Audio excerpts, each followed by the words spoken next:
Folks, and welcome to another episode of me and my friends mastering some escape. This escape is going to be called Lethal Engagements, and this one was a lot more difficult than the last one we did. This one is definitely tougher, however in some regards it's easier. It just depends, I guess, on what your idea of complexity is. So the reason I think this one was a little bit easier was because there's no Iron Man, which means if you die and you've made it to a checkpoint, you can always restart from that checkpoint, which is obviously going to be useful. However, the actual engagements are a lot more difficult, so it's a lot harder to get to those checkpoints. First maneuver you're going to be doing is, we decided to run with Keegan, Cole, Mac. I don't know if this is the most meta comp, whether this is the best composition, but it worked, so I thought I'd show it. So basically, the first tip is, this seems a really difficult escape until you realise that having active damage cards on for like Hammer Burst and stuff also seems to affect every other sort of active. I don't know if this is TC intending it to be, or they're just not giving us the information, because there's a ton of things in escape. Like, there are melee combos, which I'm sure you all know about by now.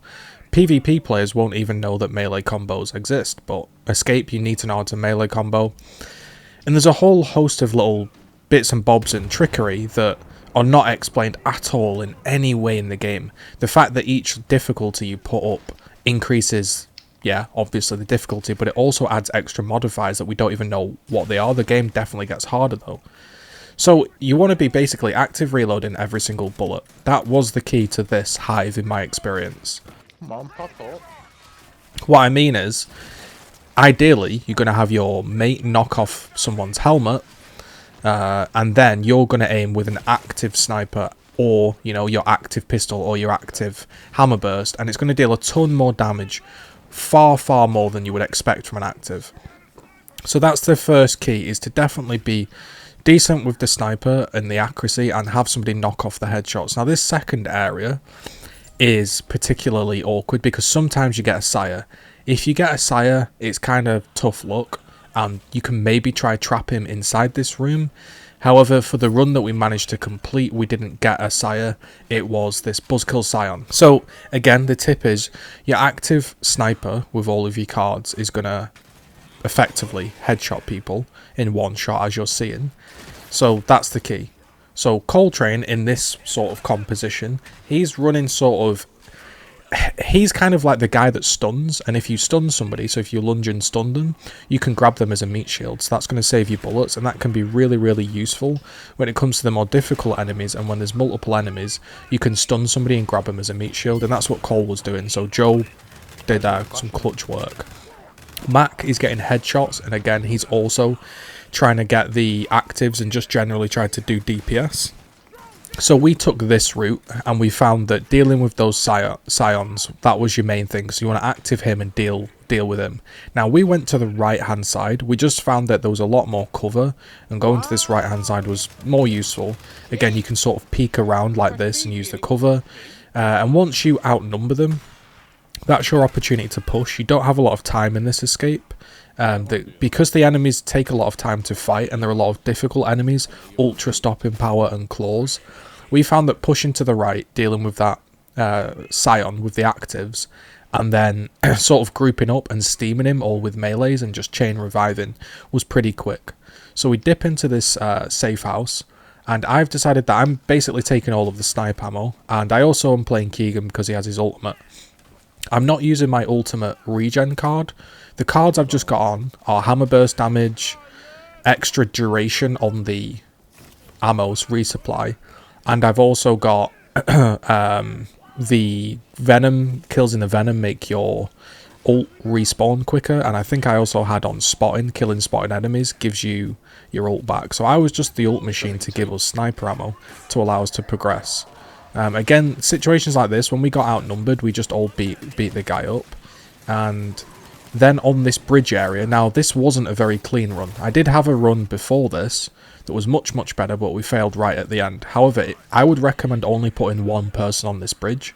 With one person on the bridge, the AI seems to slide into walls as such, like you see this shot, but they don't seem to peak nearly as much, and that allows you to active reload headshot almost the entire bottom floor with active headshots, as Keegan.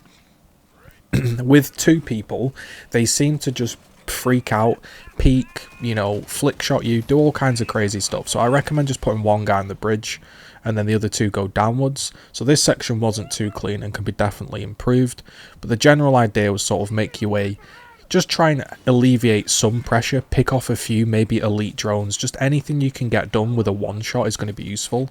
Again, if there's guys with helmets on, not really worth your time. Because you're just going to waste a sniper bullet. They're not going to take any damage. So once I've done as much as I can on the bridge, I head down to support Mac and Mac and Cole. And my job again, just basically try to do damage and always be active in. It's the only time really in Escape that I've really paid a high attention to the active. So I'd active the sniper, try headshot them, and then I would then active the hammer burst, do as much damage as I can with an active hammer burst. Once the actives ran out, I would then active the pistol, and an active pistol does much more than an unactived hammer burst, etc. So it's all about the active reloads. Effectively, it gets a bit hectic in this area because the gas is rolling in, and the gas does roll in fast, and you don't really have anywhere to stop because you're always against these elite drones, these hunters, these Sions, and they can really basically take an absolute shed ton of bullets, and your job is to active. So you can see there the active hammer burst is ripping through them pretty comfortably, and Joe there grabbing him as a meat shield. If you saw that combo, you might want to rewind that. When you stun somebody, you can just grab them as a shield. You don't have to do another combo or anything. This section was probably the trickiest to get through, and it's the one that we died on the most. If you run out, if you're basically a little bit slow in some of the areas, you end up getting pincered by these Sions. Again, you can see I'm choosing to swap between my pistol and checking the reload and constantly active reloading, because again, active reload is just going to be much, much better than non-active reload, even if it's on your assault weapon. So again, active pistol beats unactive hammer burst if you've got these cards on. Right now, we're just kind of shelling them down. Joe, or should I say, Cole, picked up a shot grenade. This came in pretty clutch, because without that shot grenade, that can be kind of troublesome. So keep an eye out for that on the floor, that can save you. And what I was doing, because I was in comms with Stotty, but not with Cole, I was just trying to put my ultimate down where I think we would all stop, and get us all the ammo, rather than like having to type out, right, I'm going to ult, let's stop.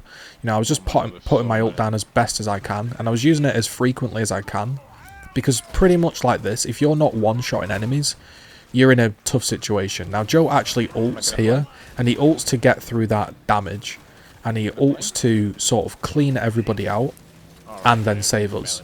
So that was a really big play.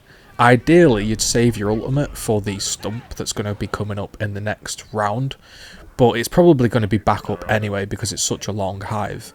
So we managed to just about sort of stumble our way into this room, and that's it now. Once you've done that room, that's a checkpoint. It's not like previous masters where if you die you go back to the beginning.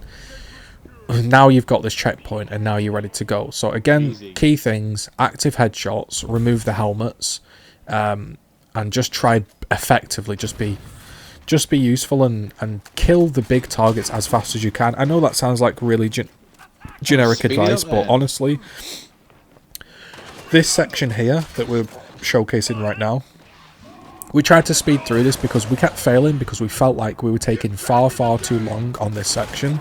So we pushed right up this time, sort of tucked into this I guess you'd call it like cubby hole kind of side area, and we were just being way more aggressive. You can see Joe there stunning somebody, taking him as a meat shield. I'm trying to sort of look for a snipe shot, and then this Sion here, this is kind of, I guess, important. You want to land all of your active bullets on the guy's head, otherwise he's going to pin you down. It's going to take you a load of time, and that's okay taking your time, but the problem is later on in the hive there's going to be moments where you're pincered down and you do need just a moment or two just to regroup. And, you know, so you want to get through this section as quick as you can. That's the melee combo, if you're interested. Melee, melee, hold, and then melee again to execute. It's not explained anywhere in the game, but it's something you'll just learn as you play PvP. And there's lots of little tricks like that. So, again, Cole, he is basically stunning enemies that we're struggling to headshot. I'm trying to take the helmet off of some characters while Stotty snipes. He's trying to do the same. And you can see there that the unactive hammer burst basically does nothing. You know, you put like a full clip into him and he doesn't really die. You can see there, stun, grab him as a meat shield. There is a sniper guy in this area, and again, I'm just taking the ammo along with Mac, and Cole's not really picking up any ammo because he's just kind of the melee guy. He has, the only crucial card for Cole is Torch Tackle. I believe he had that on. And you're going to see an elite sniper back here. Some of them you can headshot. Obviously they're going to have a helmet on, so I tried to remove the helmet. But this guy's a little bit of a pain. So what we did again, we dived into the safe room and then we sort of just left him because he takes so long to kill that guy that it just wasn't worth it. And again, we're not in comms, so Coltrane's actually killing him, but you know, ideally we all just regroup. Next we move on to this section, which was probably I'd probably say the second toughest section. This is going to be full of claw guys and shotgun guys, and in an ideal world, I guess what you would be doing is you would be headshotting these people or doing decent flashbangs, and then Coltrane would be meat shielding them when they're stunned. The problem was there was so many claws and so many angles that we were just getting beamed, so just be ready to revive each other a lot. Stotty took the left hand side to again try kill a few people. We lost a 2v1 to the claw guy, which is kind of expected because they're just crazy powerful, especially with ultra stopping power. Maybe I can flashbang so someone can meat shield. So you can see there, meat shield off the flashbang a lot quicker, and then get straight back onto your actives. Try to look for a headshot. That's a shotgun guy, and he's got a helmet on, and there's a guy coming to the right. So we decided I can't remove his helmet, and we're going to get flanked. So we pushed up and span around and tried to fight from behind. Again, just trying to remove the helmet as best we can, so we can just basically kill them, because you don't want to be getting flanked. If you get flanked in this, you're in big trouble. So remove that helmet off there. Ideally, you wouldn't waste a sniper bullet, but it got a bit desperate, because obviously we don't want to die here. So I waste my shot grenade. Maybe I waste it, maybe I don't, but it stuns him and allows me to put a lot of damage on him, and then he's going to die. So that's the sort of trade-off. You can dip around the right hand side and then you're going to get flanked, and you're going to have to fight that flank, and sometimes it gets difficult because people are going down like this because you've just fought behind you, and now you've got a stump aiming at you. So I dropped my ult, tried to get us some ammo, revive Cole, and we go down the left hand side. There are loads of people you can kill down below. They've all got helmets. There's like 20 snipers down there, and we just found it almost impossible to out-snipe them. You peek, you get downed, there's a stump beaming on you, so we just decided to go into this little room and just fight what comes up the ramp. It's a bit of a fiesta. So again, be ready to revive each other. Ideally, like that would be a headshot, ideally. But you know, we're not absolute aimbots, so we do miss. Although sometimes you do hit a nice little flick shot like that.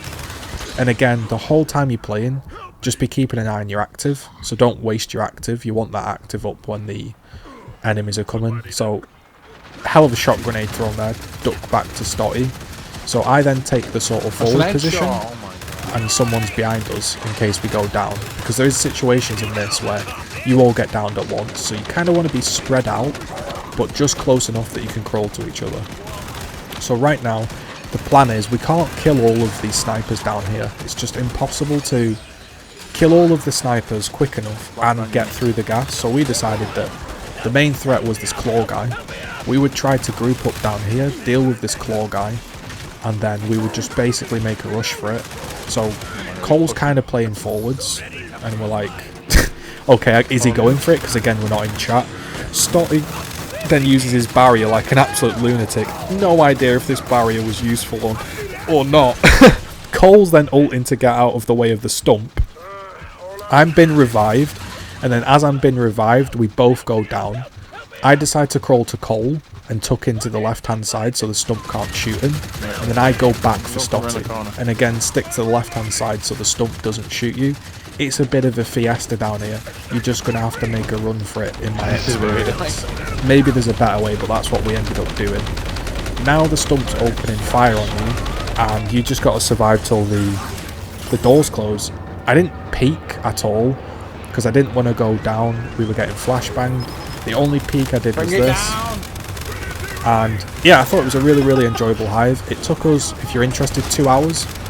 So it took us 2 hours trying to figure out what comp to do, you know, which characters, what route to take. But I thoroughly enjoyed it, and I thought I'd showcase that. That was us completing it on Masters. As always, if you enjoy the videos, you can like, comment, subscribe. If you want to go a step further, you can leave a direct, I guess, support towards the content goal with links in the description, or you can just follow me on Twitch or sub to me on Twitch with your Twitch primes. That would be greatly appreciated. Coltrane coming in MVP. So this game mode, or should I say this hive, has no, basically they take no damage if it isn't a headshot, and Cole's MVP, so you can tell how useful he was in that scenario. So hopefully you enjoyed that. Hopefully that helped you maybe get you some ideas to get through lethal engagements. And there definitely was some lethal engagements in there. Lots of small fights to take and then run in for your life. Really enjoyed it. Hopefully there's more like that. I find them more enjoyable to be more difficult with checkpoints than to be easier with no checkpoints. So yeah, thanks for watching. Have a great day. Also, I did a Gears Tactics no spoilers in it, so spoiler-free review. That missed the sub box, so if you want to see some Gears Tactics, let me know. There'll be videos coming for that as well. I'm enjoying PvE more than PvP right now, as you can tell, so thanks for watching.